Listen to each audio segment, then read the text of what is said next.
Good morning and welcome to day 21. I just wrote it in the title, totally forgot it. Day 21. So we are now like halfway done on the other side, heading to day 40. What I'd actually like to know is, how has this process been going for you? Even if you're only on day 1 or if you're on day 10, how has this been for you? What changes have you seen, or what differences have you noticed? I would love to know. I I do this for more than the money, but I did receive some unexpected money yesterday that I was totally like, oh, yeah, sure, thank you. Was not expecting at all. So that was quite nice. Is it the book? No. No, before I read the first statement again, the book is not magical. It is in the sense that it when it interacts with you, it brings out something in you. But I don't want you to think that the book is doing the work. You're doing the work. You're interacting with the energy of the book. Remember, this is energy. It's energy. It's paper. It comes from wood. It's energy. But you are interacting with the energy. And so you are creating something new. Maybe it's not this book. Maybe it's someone else's podcast. Maybe it's a different book. It's whatever resonates with you. That's the thing. There are so many ways for us to do this type of work and to do this inner healing. So I don't want you to get caught up in it being the book that's doing it. You're doing it. And so I would love to know from you, comment, DM me, what has shifted for you? What's changing for you? So since it's day 21, we are back to statement 1. This is our third go round. We've done the 10 statements once. We've done the 10 statements twice. This is the third time that we're doing the 10 statements. God is lavish, unfailing abundance, the rich, omnipresent substance of the universe. This all-providing source of infinite prosperity is individualized as me, the reality of me. God is lavish, unfailing abundance, the rich, omnipresent substance of the universe. This all-providing source of infinite prosperity is individualized as me, the reality of me. So I want to go back and talk a little bit about this word God. The word God is very loaded. I tend not to use it because it conjures up images of a male deity who kind of looks like Santa for some reason, which goes to show you how deep institutionalized and internal racism is. Sitting on a cloud up in the sky. And as a child, I think that was my picture of what God looked like. And so in an effort to help my own self unravel that imagery of God either looking like Santa or being a man, I don't use the word as much. But what I've come to understand, this force to be is love. And as humans, we have a tendency to humanize our deities, our who and what we worship, because then it helps it to make sense in our head, right? Because we in our egoic self, we need to know. But here's the reality of it, and you don't have to agree with me. The force, the entity, the energy, whatever helps you sleep at night, that created everything that you see plus some, could not possibly have been a male or only a male. It just, the idea of calling it he is more paternalistic. And I understand that because there's a feeling of protection that can come with that. But the reality is that this energy that births worlds, that creates, that destroys, couldn't possibly only be a singular gender. And so nowadays, if I use the word God, I ascribe that word to that which is all and that which is love. I don't even think about the he, she part of it. That which is all and that which is love. That which is abundant. The humanizing of these forces helps our small brain to try and understand the magnitude of it, but there's no way that in our human form we're going to be able to understand the magnitude of it. We cannot understand infinity. We cannot understand that the universe has no end. We cannot understand the vastness of it while we are in this form. God is lavish, unfailing abundance, the rich, omnipresent substance of the universe. Source energy is lavish, unfailing abundance. Love is unlavish, unfailing abundance. The quantum field is unlavish, unfailing abundance. You see how you can fill that in? The rich, omnipresent substance of the universe. This could not possibly belong to a deity of a gender. So, I just want to put that little in people's heads. This all-providing source of infinite prosperity is individualized as me, the reality of me. So this source, this gigantic battery, this that creates everything, right? It's like and I said this in the first one, so we're going to say it again. It's like if you think of, sometimes visualization is cool too, right? So if you think of electricity and it's like like lightning and it shoots out into something, imagine that. So there's this big lightning, something shoots in to this container, which is you, right? Or, some wisp of whatever shoots into this container, which is you. So your human is a container for a piece, an aspect of this source energy, this infinite, abundant energy. You are like a fingerling of that energy in this form, simply so you can be on this planet. I mean, if you were on another planet, you will probably have a different form. And in quantum physics and there's and they talk about this in Avengers too, but the words that totally escape me right now, but there are infinite possibilities, infinite universes, infinite yous that exist. There are infinite yous that exist in different timelines.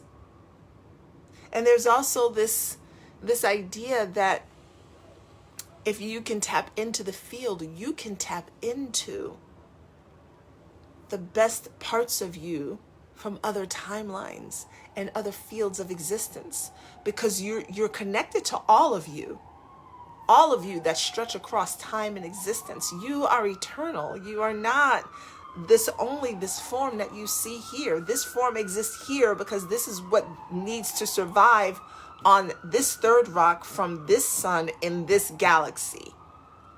And that is why you have taken on this form here. But this is not you. It is simply the representation you have chosen to be here now. Someplace else, you've chosen a different representation. In another timeline, you've chosen a different representation. But you are a part of, connected to that source, that infinite abundant energy. That is the truth of who and what you are. And so, yeah, you can actually connect with higher selves of yours in other realities in order to bring that knowledge into your existence here and now, thus bypassing, bending time and space, bringing things to you quicker, because time doesn't exist. Like, it doesn't exist like that in the field.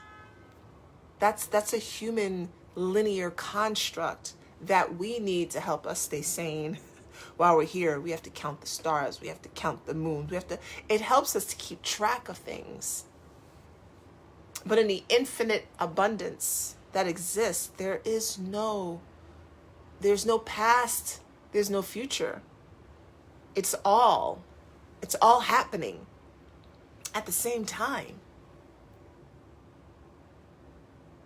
This is how vast and powerful you are. This is the energy that you hold that just happens to be in this container. This is a container. It's a container. And at some point, you're going to leave your container. You don't die. You never die. You just left your container behind. That's all. But you.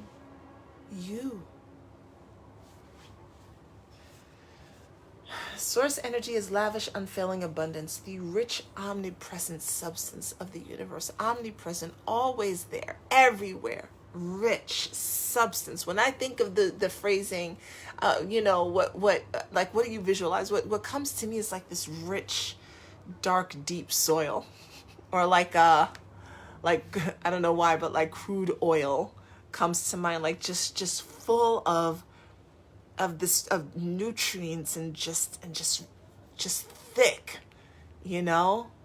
like honey. But for some reason, it's always like jet black in my mind. Source energy is lavish, unfailing abundance. Unfailing. The rich, omnipresent substance of the universe. This all-providing source of infinite prosperity.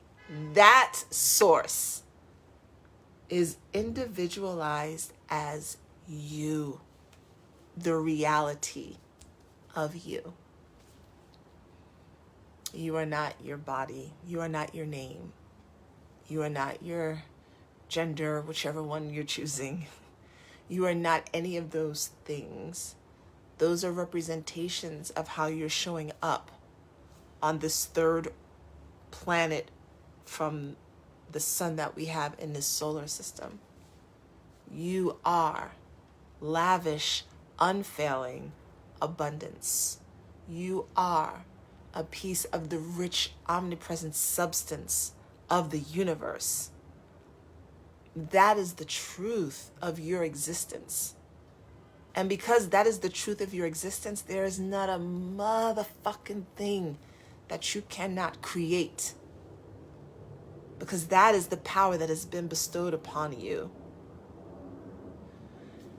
I'm not a biblical scholar, but I think I have 3 Bibles now. 3 Bibles, 2 Qurans.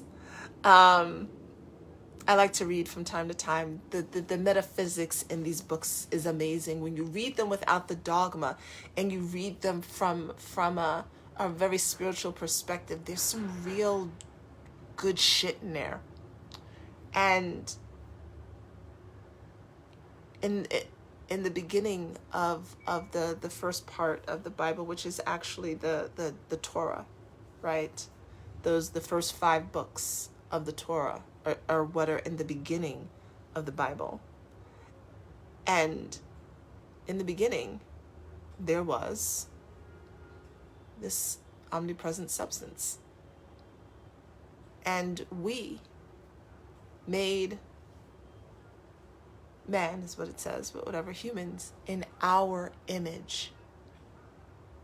We made this in our image. I've always been confused as to how people can read that and think that it meant like look like us.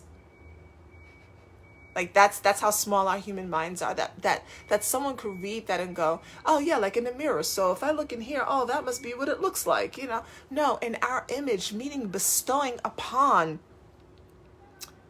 these beings the ability to shift time, energy, and space, to create life, to bend things to their will. We have made, now, not the same on a smaller scale, right? Like, I'm probably not going to sit here and create a whole planet, but I can create my world as it exists here on this planet.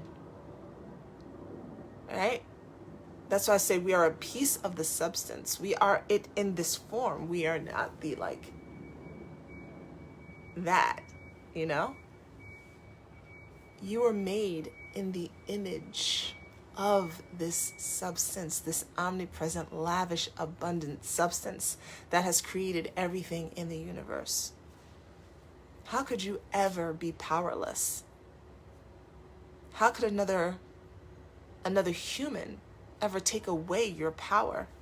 That's just a human who has forgotten that they are connected. They've forgotten they are connected to that source, and so because they feel powerless, because they only feel human, they need to extract that power from someone else because they've forgotten. But you don't forget, because when you remember, it doesn't matter where you move, and it doesn't matter who you are, and it doesn't matter what form you've taken on in this lifetime. There's no one who can take your power from you, because you are connected to something that is more powerful than anything that exists on this planet. The lavish, omnipresent substance of the universe that has materialized as the reality of you. Breathe that in. Do not be confined to the stories that your human has experienced. Do not be defined by the stories and experiences your human has experienced, because you are not your human. This is simply how you're moving through this realm. I mean, my God, Mufasa, right, was very clear. Remember who you are. I keep telling y'all, messages are everywhere. When you look at the Lion King, like, you know, Simba got real caught up in his human, right? He got really caught up in the fact that, you know, he was just this boy lion, you know, all by himself, all alone, and Scar made him feel powerless, right? Because Simba forgot, like, where he came from. He forgot that. And Scar was able to, like, to pull the power from him. Simba ran away, you know, couldn't deal with it, believed the human story. I know he's a lion, but bear with me. Believe the story. I fucked up. I made a mistake. I'm not worth shit. I know I'm using the Lion King, right? It's crazy right now, but listen, you know it's making sense to you. I can't be around those people. I'm not worthy of leading. Who, me? No, not me. I don't have any real power. I don't know anything. Let me go over here and just do nothing. Let me just be over here and just be chilling. I'm gonna just get up. I'm gonna just eat. I'm gonna just, you know, go to sleep. You know, I mean, if it was like real world, somebody would have been trying to find something to fuck, you know. This is people. And then he had to be reminded of who he was and what he was connected to. And that he was greater than those experiences. And that no one could take his power from him. And then he realized that, with also the help from his to-be queen, because, you know, the feminine. And he went on back to Pride Rock. And the fear was gone, because he understood his power. Go be Simba. I like, I could get really like up here, but look, we are living in this human form, and so I want your human to hear it in a way that helps your human go, oh, and when I say human, I also mean your ego, right? Because if it's some shit where like your soul self hears it, but your ego's like, what the fuck? It's not gonna shift. I need your ego to be like, oh yeah, I can be like Simba, and like slide the messages in, right? Slide it in. I get it, because I look, been there, still doing some of that. All right. So I'm going to read it one more time. Now that you've had all that rattling around in you, right? God is lavish, unfailing abundance, the rich, omnipresent substance of the universe. This all-providing source of infinite prosperity is individualized as you, as me, the reality of us. You were made in the image of the rich, omnipresent substance that is all providing. You were made in the image of that. Y'all who are Christian is in your book. You were made in the image of infinite abundance. You were made in the image of infinite prosperity. You were made in the image of this lavish, omnipresent substance. Live it. That's why you're here. Love you, and I'll see you tomorrow for day 22.